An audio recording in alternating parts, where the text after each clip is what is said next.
Hi everyone, this is Matt Jarbo from Podio Commentary, back after a long hiatus, unfortunately. And today we're going to be talking about a movie that I will fully admit I probably would not have seen if this was not a sponsored episode of the show. And by sponsorship, what I mean is if there's a movie you want me to talk about, you can pay me and I'll watch it and I'll talk about it. And that's exactly what's happening today. Thank you to HBart's very loyal member of the $3 Theater Podio Commentary Hollywood After Dark crew for throwing down the money to get me to watch this. I'm not going to lie, it's an absolute banger of a film. I really enjoyed it for how campy it was, for how absolute hammer it was, and for just how interesting and engaging this movie was overall. You know, it's coming up now on, no, it just hit 50 years old. This came out in 1971. So it's a 50-year-old Hammer production, a movie titled Countess Dracula that has very little to do with the character of Dracula. And I think that's like it's something that will probably end up hurting anyone who finds this movie on their own, not knowing what it was. How I came to know about this movie was one night I was doing a Hollywood After Dark horror trailer park episode of the live stream, and HBarts decided to throw down some money to get us to watch a bunch of old school Hammer horror film trailers. And that's always a lot of fun to watch, especially because those older movies, YouTube, generally speaking, doesn't kind of bring the band hammer down with trying to watch them on stream. But in this particular case, he brought up the Countess Dracula trailer, and I watched it, and the way the trailer is cut is it makes you feel like you're looking at a really twisted version of Snow White. Like it was just like the evil queen's story. And I thought that was really interesting. Like it intrigued the hell out of me. And so my excitement got HBarts to want to finally sponsor the episode. And after the holidays and everything else, I finally sat down to watch it tonight. And I'm really glad that I did, because these old Hammer films are so unique in their own way and the way that they're made. And they're definitely a representation of a bygone era of filmmaking. I don't think that if like this movie was made today, we would get to see like a lot of the same kind of aesthetic. It would be done something maybe a bit cheaper, maybe a bit more, I'm trying to think the word for it here would just be like, it would feel faker than what it is, right? The idea that this movie, and this movie was very cheap. You can easily tell by how they made it, but they made the most out of the sets that they had, and it looked really good. And of course, I'll talk about all that. But I also, like, after watching this one, I watched Suitable Flesh, which I'll be talking about in another episode. And that one, in contrast to Countess Dracula, was just like night and day, because Suitable Flesh was lower budget for modern standards, made for streaming service Shudder, shot on digital, and very much relied on a lot of editing aesthetics to really kind of set the tone. Whereas Countess Dracula set the tone by just having a lot of really loud music, but it just kind of worked for what it was. Probably the coolest thing about this movie is it's somewhat based on a true story, right? The writer of the movie, Jeremy Paul, decided that he wanted to write a Hammer horror film, a female Dracula movie based upon the Hungarian Countess Elizabeth Bathory, who lived between 1560 and 1614. So she was only 54 years old when she died. And this woman was a landowner and a noblewoman who was accused of murdering dozens of women and girls. And this movie has the Countess also murdering not dozens, but a few women and girls as a way for them, you know, for her to stay young.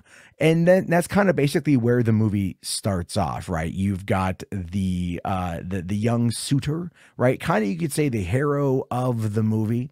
He decides that, you know, he's coming to town, to the small Hungarian village. There's a funeral happening. The Count had died and his wife is there. She's old. She's, you know, you could see she's in like her 50s or she's 60. She definitely has age. She's weathered, but her confidant, her lover, okay, right, Captain Dobie, he loves her for who she is. He loves her for the powerful, like you could almost say stoic woman that she is. And he loves her completely, head to freaking feet. He's just enamored with her. And now that the Count is dead, he can finally be with her, right? He's waited 20 years. He can finally have what he's waited for. And she doesn't care about him.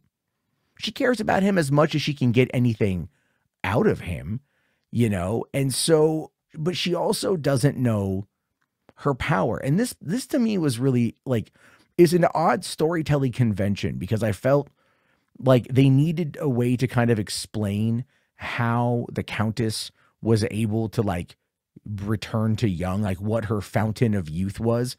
And so she has like her scullery maid is drawing her a bath, and it's like, it's too hot. And then, you know, she burns the scullery maid's hands on the water. And then she tells her, you know, cut me a peach. And then she goes to cut her a fruit and cuts her hand. And then they scuffle over the knife. And then the girl gets cut again, and like blood spatters on the Countess's face. I guess she must have really hit like an artery in this girl's hand or her wrist or whatever, but it spatters on her face. And then she gets furious and she kicks the girl out. And then all of a sudden, just the blood hitting her skin just de-ages her. And there's not even a question as to like why this is happening. There's not even a question as to what may have caused this. There is no confusion. She immediately calls Julie, her maid, to come on in. And she's like, Julie, what? Go get the wench. You know, and Julie's like, I don't know about that, right? And then she's like, okay, lead me to the wench. And then they go into the room, and then we don't see the young girl again. But now the next morning, all of a sudden, the Countess is now 25 years younger, you know, and she's played by Ingrid Pitt. And Ingrid Pitt, you know, is at the time portraying her own daughter in the movie, right? The Countess, Eltona is her name. And she's been sent away since the age of 6 for like 20 years, it feels like, or something along those lines, to go to Vienna, to go get a proper education, to not be in this, you know, this kind of like downtrodden Hungarian village with a castle in it. And so she now portrays herself as Eltona, but Captain Dobie and Julie know that it is the Countess. And she's like, listen, I feel great. I feel young again. And then you've got, you know, Emir, who is the son of the general who the Count had served with in the war, and who, you know, he came there to get the horse in the stable and the will. And then she's like, man, I'm going to get this guy. I'm going to totally bone this dude, and I'm going to marry this guy, because that's what my husband wanted this man to meet our daughter. And I'm going to like not, you know, whatever with it. What cracked me up about that though, was the fact that like, there's this whole plot about Eltona coming back home for the funeral, right? Like Emir was late to the funeral because his horse lost a shoe, and everyone was like really mad about that, you know? And then Eltona was apparently like a day or two behind as well, coming in from Vienna. And they didn't wait for her to get back for the funeral. They just buried the, you know, the Count and everything. And then all of these bandits like rush her carriage, and they straight up freaking like murk the driver and murk everybody else. And then they kidnap her, and they just drag her like 20 feet down the road to this dude who like can't speak, this total mute simpleton type guy, you know, that's like just got this look on his face, this gaping look on his face that just is like so vacant of just any kind of intelligence. But like, he doesn't speak, he just kind of grunts, and his job is to like watch her to make sure she doesn't go anywhere. But what cracked me up about that was like, she then like tries to escape a couple times, and like she kicks out a piece of wood in the wall, and he catches her from the other side, and then starts like kissing on her feet a little bit, showing that, you know, while he might be simple, while he may not be able to talk, this dude is definitely DTF, if you know what I mean. This guy is like, you know, I'm here to hold you in more ways than one. I'm gonna cuddle with you, my love, you know. And it's just, and I think she kind of like picks up on that, because it comes into play a little bit later. But what really kind of like made me just enjoy this, it wasn't even really the Countess herself. Ingrid Pitt did a good job, right? She did fine as kind of playing the dual role of the Countess as well as young Eltona. And she starts like really hitting on Emir. And like, what's really funny is just that like, you could tell like Emir was like never been with a woman necessarily. Like he was just like awestruck by meeting this younger woman, this woman that he was kind of like told that he was supposed to meet, fated to meet, if you will. And what's really interesting about that is like they immediately hit it off, and she's immediately like wanting to like be with him and be all over him and like be intimate. This movie's pretty horny, by the way. It's a pretty horny movie, but a lot of these Hammer films kind of played it up in a bit of a fun way, a bit of a kind of an out there sort of way, you know, or like very campy, right, sort of way and everything. And then like she's flaunting this like right in front of Captain Dobie, you know, and Dobie is just like, you can tell this dude is gonna like just go off his rocker. Right. You can only push a man so far, especially a dude who's waited like 20 years. And he tells her, because every time she ends up like running out of the blood of the virgins that she has to bathe herself in, which by the way, also is not necessarily like explained, right? You don't know if she drinks it like, or she just bathes in it. They show her like a couple times, like topless, like covered in blood with big sponge, you know? So it's like, you can't quite tell, was she feeding or was she just like rolling around in it like a pig in mud on a hot summer day? Like you have no idea. But the funny thing is that this movie is rated PG by the MPAA, and there's a lot of boobs in this movie. Right. I made the joke, like at one point, like you see, like there is a sex scene between the Countess and Emir.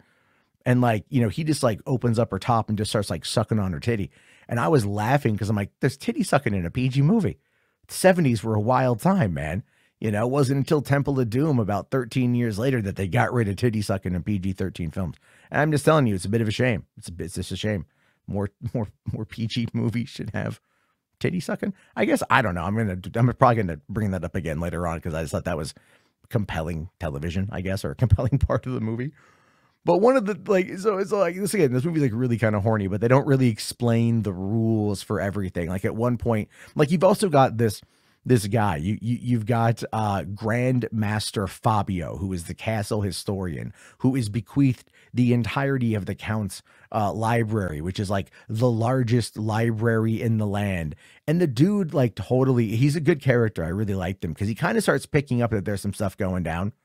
You know, like he doesn't fully believe that Iltona is really Iltona because he was like, she kind of resembled her dad when she was born. And then like now she basically like resembles her mom. So that's kind of weird, but like whatever, you know, but he's like trying to, you know, he's just doing his own thing. But then Captain Dobie finds this book on like blood sacrifice in the library. And he kind of catches wind that there's some stuff going on. So he starts looking at the book too. And then like later on, when they run out of virgins, so like they go get what's her name? The Ziza, right? The whore. That this is how she's listed, by the way, in the Wikipedia credits. She was played by Andrea Lawrence. She is Ziza, the whore at the Shepherd's Inn, because if they talk a lot about that in the movie, like there's like, she is the whore, like not like one of the menagerie. She is like the whore, like the captain of the guard is smitten with her, you know, that's like his go-to whore, but she kind of still, she's up for everybody. And at one point, like Emir and Dobie are drinking and she's kind of like throwing herself at Emir a little bit, you know, because it's like he's like gonna be married and this is like his bachelor party, last night of freedom sort of thing, but he's like rejecting her, rebuffing her, you know. He's all like, no, I'm betrothed to another, and she like sticks her boobs in his face, right?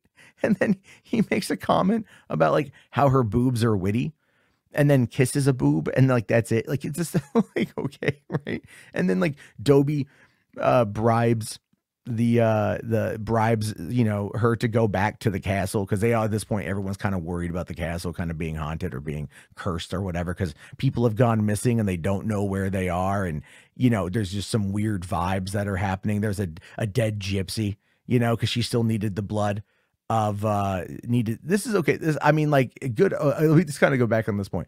There's a point in the movie like this, so she kills the one handmaid, right, the scullery maid, who's virtuous. Okay. So she kills a scullery maid who's virtuous. And then from there, she ends up, you know, she kind of goes back to being haggard again. And then she needs to find somebody else. And so they bring a gypsy woman in the circus who's a fortune teller. They bring her into the chamber. They kill her. And then apparently the gypsy woman was also pure and virtuous and whatnot. And I, you know what, I got to give credit to Hammer on this one, because gypsies are usually not portrayed in like in a virtuous light in many instances throughout pop culture or like books and literature. Gypsies are usually like, you know, portrayed as being like kind of on like the, you know, like the thievery side. They scam, you know what I mean? Like they're tricksters, you know, hucksters, things like that. And here it's like they have the one woman, and then you know, someone finds her body. It's topless for some reason. Again, 1971, tons of boobies in this movie. They find her body, and then they're like, oh, somebody killed a gypsy, you know. And then they later on, the Grandmaster Fabio like tries to, you know, warn Emir about the Countess and about the blood sacrifice, and Commander Doby, you know, catches wind and then kills him, makes it look like a suicide, then tries to pin the murder of the gypsy woman on the dead Grandmaster, the librarian. And that part was great, because I was actually pretty forward thinking on Doby's part. Doby is hands down the best character in this movie. Nigel Green knocked it out of the park playing this guy, because the whole time this dude is just like, he's like, I'm a servant, but like I'm owed something. I've put in my time. I've put in 20 years. I've put in all these things, you know. And the Countess keeps kind of like leading him on, leading him on. He tells her at one point, it's like, you get uglier when you come back from this. You don't need to do this. You're beautiful the way you are. I love you the way you are. His love for her was pure, and she didn't care. She just wanted to use him because she wanted her beauty again. And she wanted Emir for some reason. I think that's because probably like he was maybe going to be betrothed to her daughter. And again, going back to the daughter at this point, the daughter, even Eltona, fakes trying to have sex with the dummy, the Lenny of the movie, right? She like, he comes on in and she's in bed and she's kind of presenting herself as like, you know, blinky eyes and, you know, and like, come join me, come forth and plunder my cornucopia, right? Or something like that, you know. And then he's like, you know, and he like runs down and starts like jumping on her, you know, like, oh, Lenny's gonna get some. And then she steals his key and then immediately just like tries to get out of there, but he still grabs her, you know. And what it's just like, oh my God, okay, fine. Like that's the B plot of the movie. All things considered, that's the B story of the movie, because it's meant to have some kind of connection. Like, how are they going to be able to kind of bring it all back together? Well, again, it's like Eltona, or the Countess now, she just wants to get married. She wants everyone to be there, but the cops are kind of closing on in on trying to figure out who the murderer of the gypsy is. And they're trying to figure out like all the other stuff that's going on. But the Countess doesn't care. She's feeling the, you know, she's feeling good from killing, literally killing, a 12-year-old, like a 12-year-old girl. You know, like the Doby goes down to the village marketplace and he's just like, you know, there's a guy selling off women. You know, this one's got, you know, hardy legs, strong back, good teeth. It's like, oh my God, you know, those breasts and whatever, right? And then he looks over at this little 12-year-old girl and he's all like, what about that one? And the guy's like, ha ha ha ha ha. Who would ever sleep with that? Has she been with a man? No. Well, how much? I'll give it to you for free if you buy a goat. That's it. They literally like have this scene in the movie where like they're openly talking about like whether or not anyone has had sex with like this clearly like, you know, teenage girl. And then the guy's like, she's too ugly for anyone to do that. But if you buy a goat, she's free on that. Like, okay. You know, and then like, I am jumping all over the damn place here with this damn movie, but there's so much that's going on, and they shoot it in such a little, like on only a couple of sets. You know, you've got like the bedrooms, the main hallway, the kitchen, the bar, a little bit outside. That's really about it, right? But when we start getting into like the you could argue the third act of the film, I was really wondering how they were going to start kind of bringing it all together, because up until this point, this movie's only like an hour and 33 minutes long. And maybe this is just something that Hammer does, but it's like they spend all this time establishing the world, right? All this time establishing the rules and the character drama, but they still need to find a way to bring it home. And what I thought was really fascinating was like, but like Dobie, like he was getting pissed, right? He was like, screw this. I'm going to make her stay old, and I'm going to make her love me. So what he does is he goes and he grabs Eltona and he brings her in order to be the sacrificial lamb for the Countess. He's probably thinking like, no, there's no way that she would kill her own daughter. She's not that far gone, probably thinking something along those lines. But then Julie, who has still been helping her, but like refuses to leave because this is like the only home she's ever known. She goes up to the tower. She finds Eltona and she was like, oh, my child, my baby, because she birthed her, or she was there. She delivered her from the Countess, and then she raised her for 6 years. So she has that motherly connection to her. So then she all of a sudden's like, well, we got to get you out of here. So she gets Emir on board, but Emir's like already kind of trapped. He can't do nothing. He got sucked in. He sucked.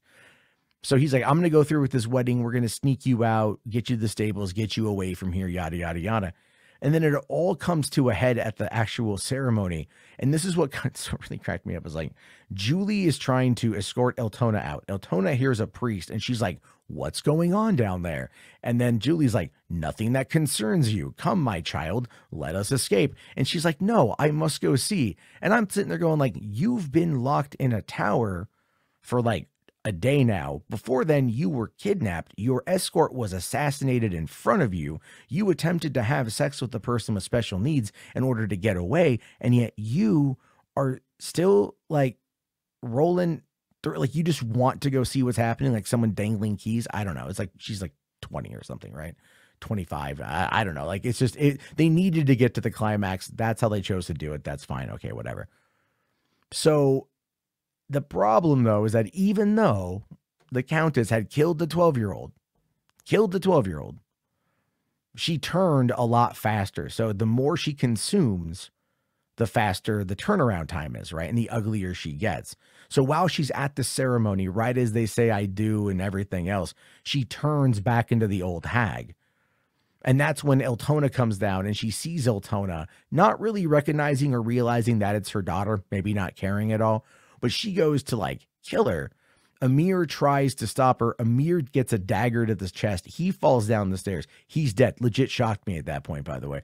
That shocked me because like this is the hero they set up for the whole movie. And then they just kill him, like unceremoniously just kill him, trying to do the right thing at the end, which I guess is ultimately kind of the point of the film, And as they kill him, she turns around, sees what she's done. They grab her. Okay. And then it comes to like literally like my favorite shot of the movie. Like I actually rewound this after the movie was over to look at the shot again because it was so brutal in my opinion. So it cuts to some time later. Okay. We don't know how long. Sometime later, it's just a shot in the dungeon and you see Julie in the foreground. She has a collar around her neck. She is clearly dead. Her body is emaciated, probably died of dehydration or starvation, but she looks like she's rotting. You've got Captain Dobie behind. He's not moving, but he's also like not necessarily like in a position that looks as freaky as Julie. And then up at the top, being able to look just out into the sun, you've got the Countess, who also is chained and she's old. And then, everyone's outside as the executioner is coming to town in order to decapitate her, to kill her. And then it shows a bunch of the townsfolk and they're all talking about like the witch. And then it cuts to one woman right there at the end and she's like, Countess Dracula.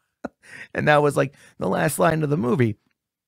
And then it's like the last shot of the movie is just her looking up out of this hole and then, knowing that she's going to die.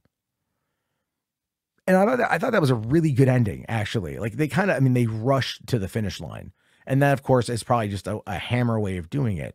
But I literally really enjoyed how they did it. I thought the whole concept of like, just kind of like setting it up, knocking it down, no dwelling on it, no, where is Eltona taking over? Is she going to be a better queen, if you will, yada, yada, yada. None of that stuff. Just like, this is her story. This is that. I would argue if I'm going to complain about the movie in any real capacity, and this is just kind of how it goes for some of these films, there's a lot of useless time in the film. It's only an hour and 33 minutes. At times, it felt longer than an hour and 33 minutes. There were times where I'm like, okay, how close are we to the end of this movie? There's a lot of shots in the film that just run on for too long. I mean, I think they're just trying to pad it out, you know, as these films kind of tend to do. But when it's all said and done, you know, I really enjoyed everything about it. I again, like I said, my favorite character is Captain Dobie. This guy, he had the most motivation out of anyone in the movie to do anything, you know, and that's the kind of guy I wanted to spend more time with because he just did such a great job manipulating but also being manipulated. And, you know, he held the respect of everyone in the town. He had been kind of like, you know, I think he was like a kind of like a sergeant at arms sort of thing, right? Or he was a captain, you know, in the castle, and he'd been there for 20 years, and like he felt he was owed something, and he probably was owed something. And at the end, all he got was like two suits of armor.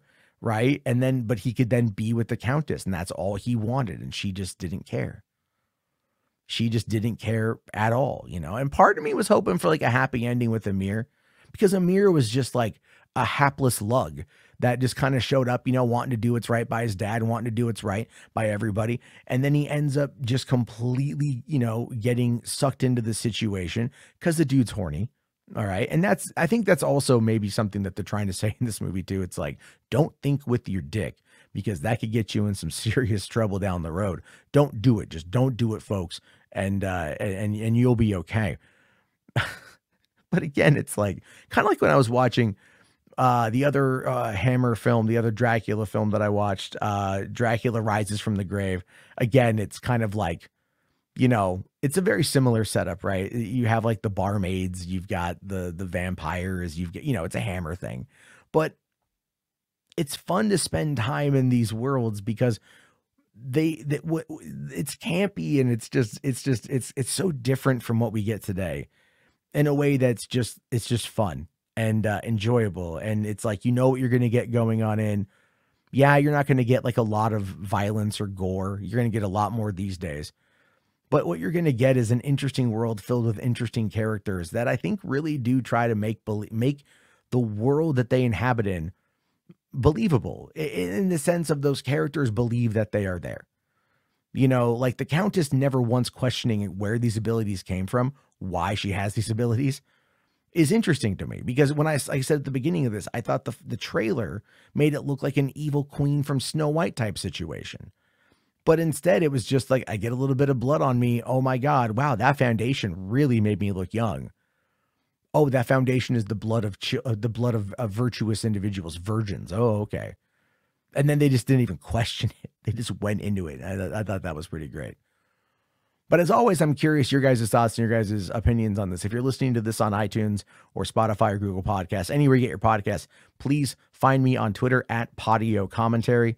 Let me know your thoughts on it. If you're listening to this on YouTube, I really appreciate it. Let me know your thoughts on it, and let me know what you want me to watch next. I'll talk to you guys later. Have yourself a great night, and peace out.